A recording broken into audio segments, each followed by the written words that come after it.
Maybe a little hard since it's on the charger.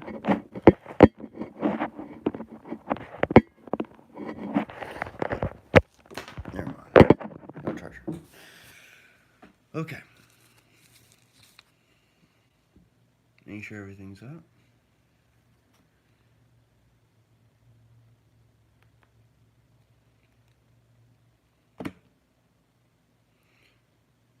Sorry, it's taking a little bit. Just making sure I have everything ready.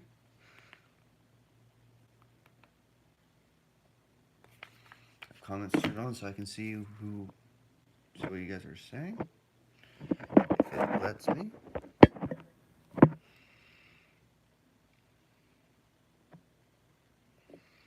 Yeah. Alright. This is Braden from the channel A Matter of Faith.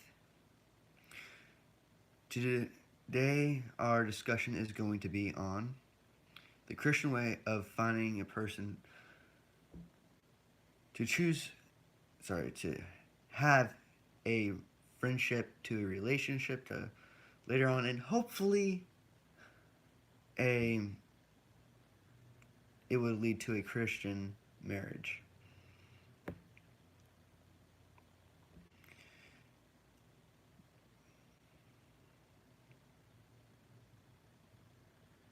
The steps I am taking are the following. So if you want to take notes, take notes right now. The first one is create a list of Christian qualities for a boyfriend or girlfriend.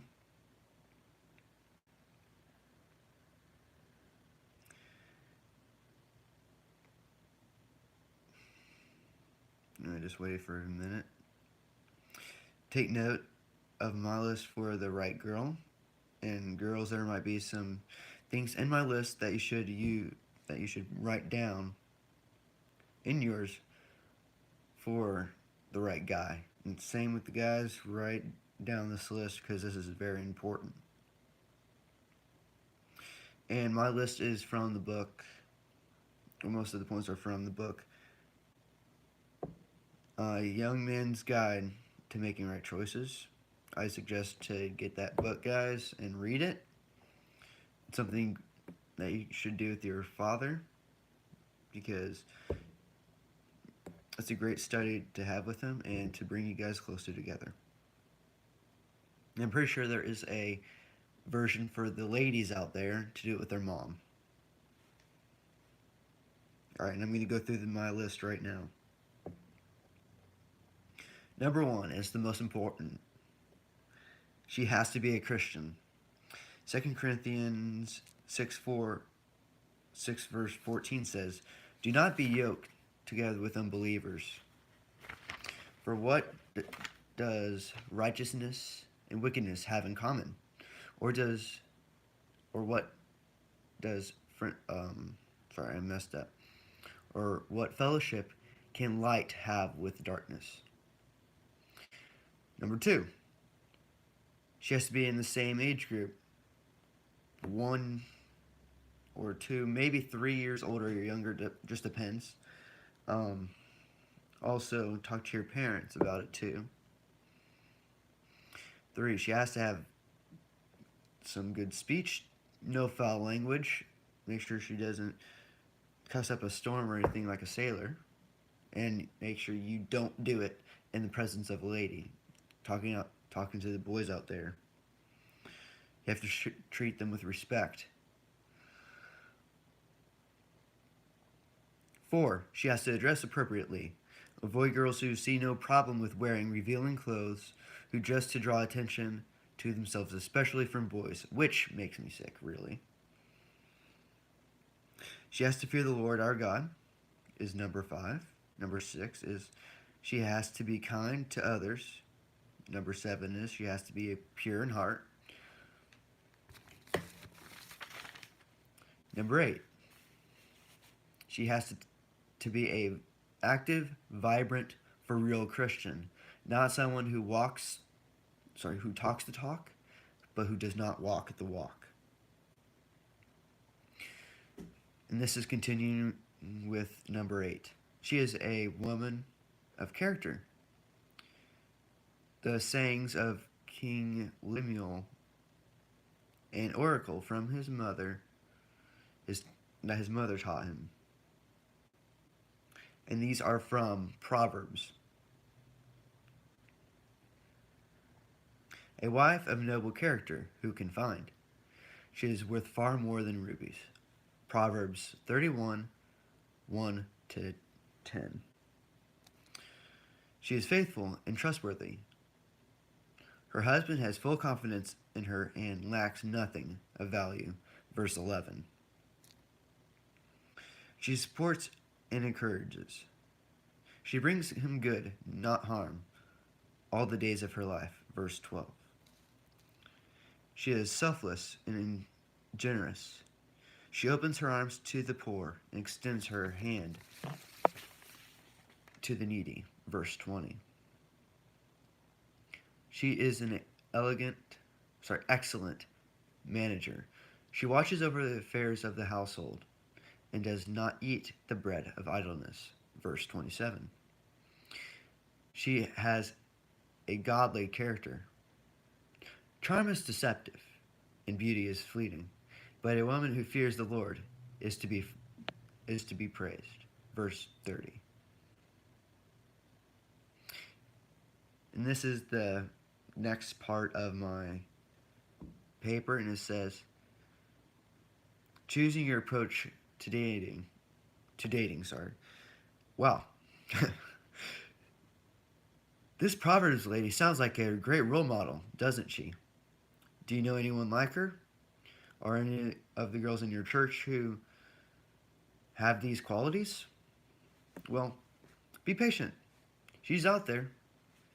And God is preparing her for you right now. And He's also preparing you and perfecting you for a woman like her. In the meantime, here are some choices you need to be making as God gets you ready for the right girl.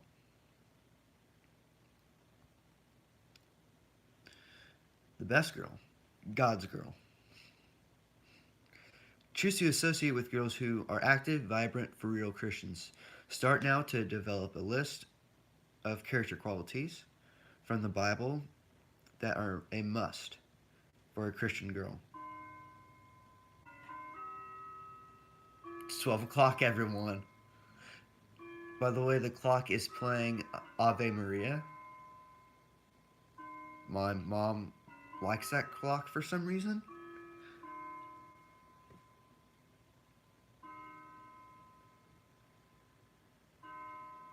I'm just going to wait until that clock is done so I can get my thoughts back together. I'm sorry.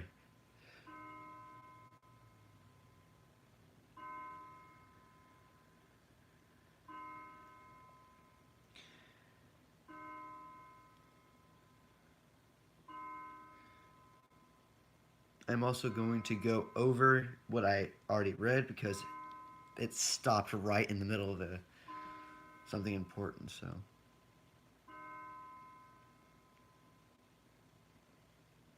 Okay. Now start to develop a list of character qualities from the Bible that are a must for a Christian girl you would spend time with now and you would want to marry in the future. Then use that list as your guidelines for girls you pal around with today. Look at 1 Peter 3, 1 through 6, and Titus 2, verse 3 through 5 as well. You will see God praising women who are blameless in character and godly in conduct. Choose to focus on group activities with a girl instead of being with a girl one-on-one.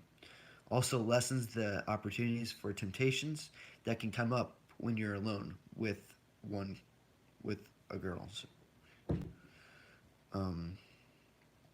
Choose to wait and date seriously until there is a godly purpose or reason, which is marriage.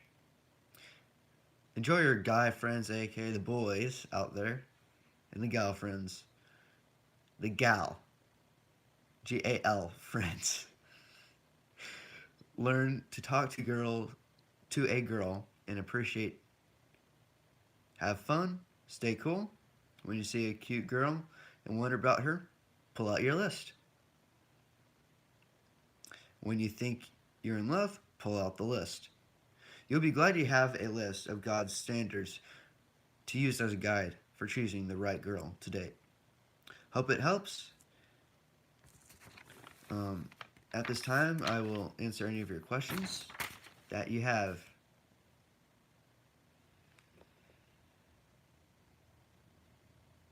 Oh, hey, Saber King, my bro.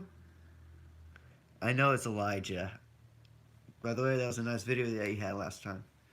It was a couple days ago, I think.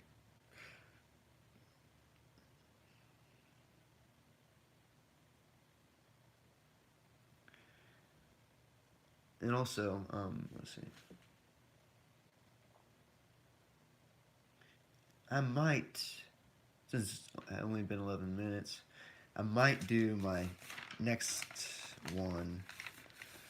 It's also kind of important. It's about, let's see, that there's only two genders out there, not all these made up ones, and that all lives matter. I'm trying to debate if I should go ahead and read that or not, or just answer any questions or talk to you guys and answer your questions and all.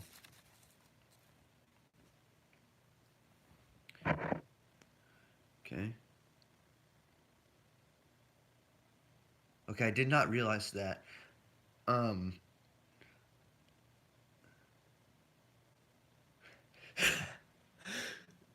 I have it.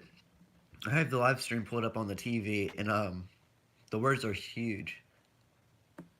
And thanks, Saber King, or AKA Elijah. I'll let you guys decide if I should read what I have down. It's only 4 pages.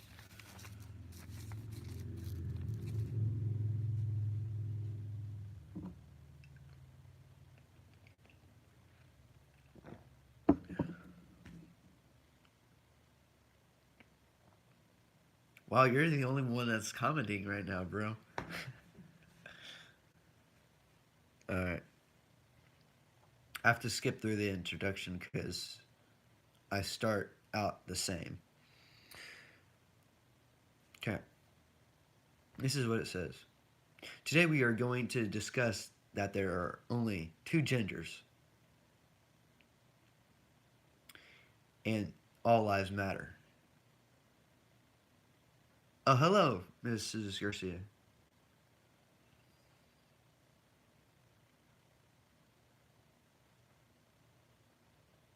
Glad to have you on the stream. One of them is me, and then Elijah from the Joy Group.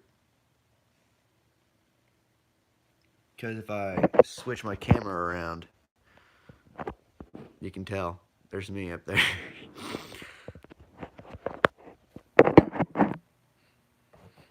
Just give me a second before I continue.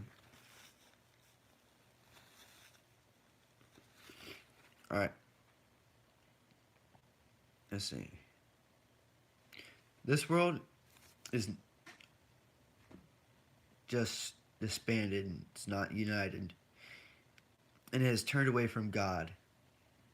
And there's the Black Lives Matter, there's the gays, lesbians, pan, whatever you want to call those fake genders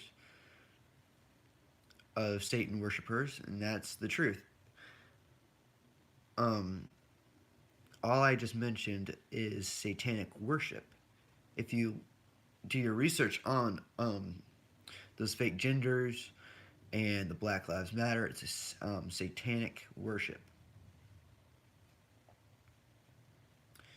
And I can prove that there's only two genders. Again, only two. Uno, dos genders. Let's start with some Bible verses. And this is all the proof I need.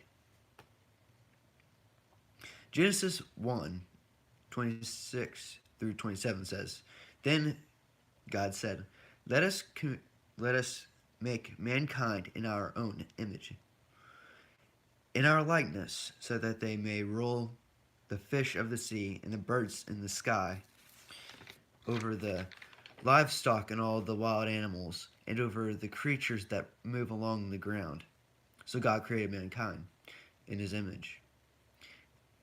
In, in the image of God, he created them. Male and female, he created them.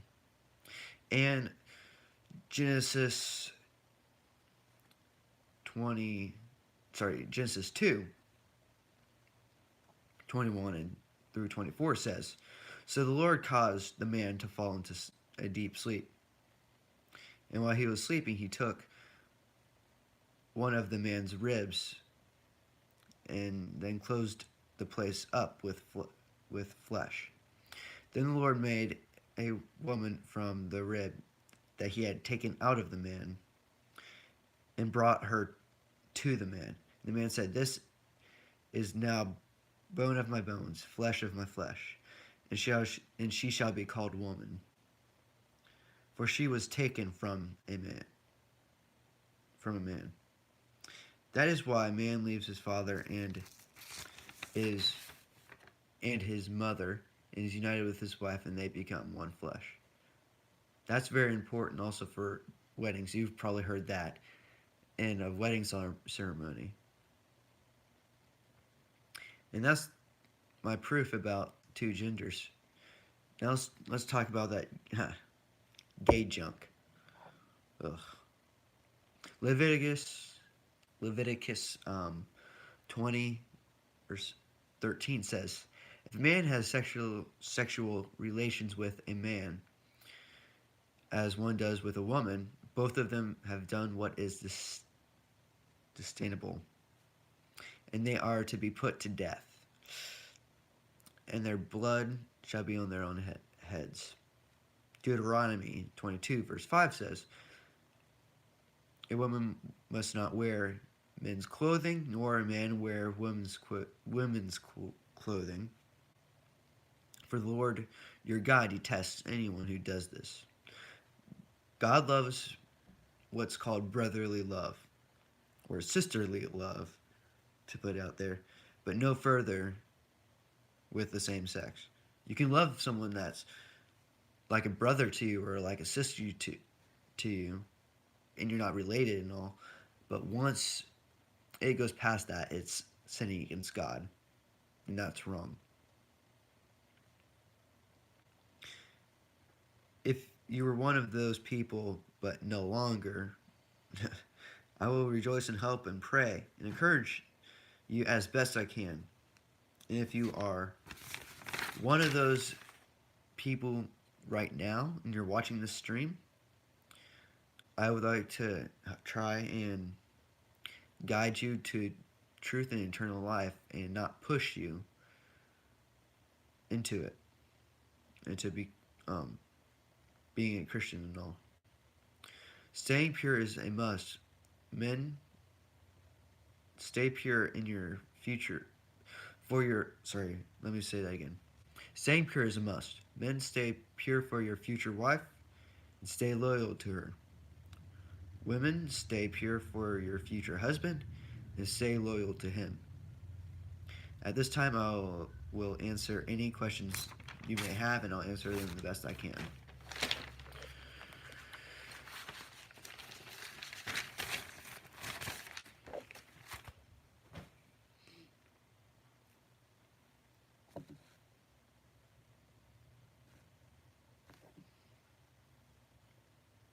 If you guys do not have any questions, I will answer this end the stream right now.